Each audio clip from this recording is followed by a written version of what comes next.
তখন আমাদের উপরে এমনভাবে কথা বলা হইতো যে আপনি এই ব্যাপারে কথা বললেন না, আপনি গুম হয়ে যাইবেন। এই বাংলাদেশ থেকে পালাইছে আমাদের সমস্ত স্বজনদের আশা, আমরা যারা গুম হয়ে গেছে আমাদের স্বজনরা, এই স্বজনদেরকে আমরা ফিরে পাইব।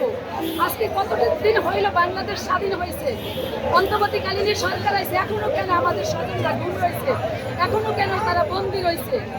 এই বাংলাদেশের প্রতি আমাদের ঘৃণা, ধিক্কার। যে সরকারের পক্ষে বিপক্ষে কথা বলতে গেলে যদি গুম হয়ে যায়, আজকে আমাদের জোর দাবি, আমাদের যে আয়নাঘরের কথা শুনতেছি বের হইতেছে, ওই আয়নাঘর থেকে যেন আমাদের স্বজনদেরকে তারা আয়নাঘর খুলে দেয়, মুক্ত করে দেয়। আর যারা এর সাথে জড়িত আছে, ডিবি হোক, র্যাব হোক, সরকার হোক, তাদেরকে যেন আইনের আওতায় না ওই আয়নাঘরে বন্দি করে রাখে।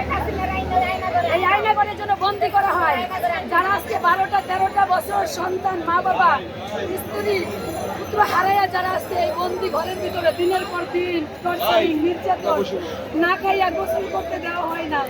প্রতিটা নিয়তে এগুলি শুনে আমরা ফ্যামিলিগতভাবে কান্না করি। কত অবস্থায় তাদেরকে কতভাবে কষ্ট দিতেছিল। এই সরকারের কাছে জোর দাবি, এই সরকার যেন বাংলাদেশে থাক, বিদেশে থাক, ভারতে থাক, এই দোষীগুলা এগুলির জন্য তারা আইনের আওতায় আইনা তাদের বিচার কাজ করে, তাদেরকে যেন আয়না করে রাখা হয়।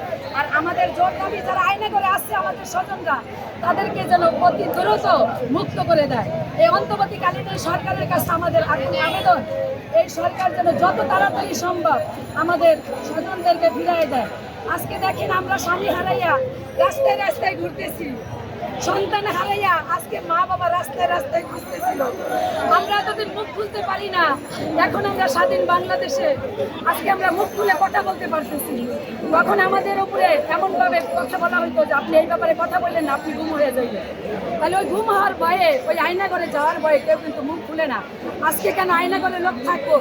সরকারের কাছে, প্রশাসনের কাছে, ছাত্র ভাইদের কাছে আমার জোর দাবি, তারা যেন অতি দ্রুত এদের বিচার কাজ সম্পূর্ণ করে যারা দোষী তাদেরকে আইনের আওতায় এনে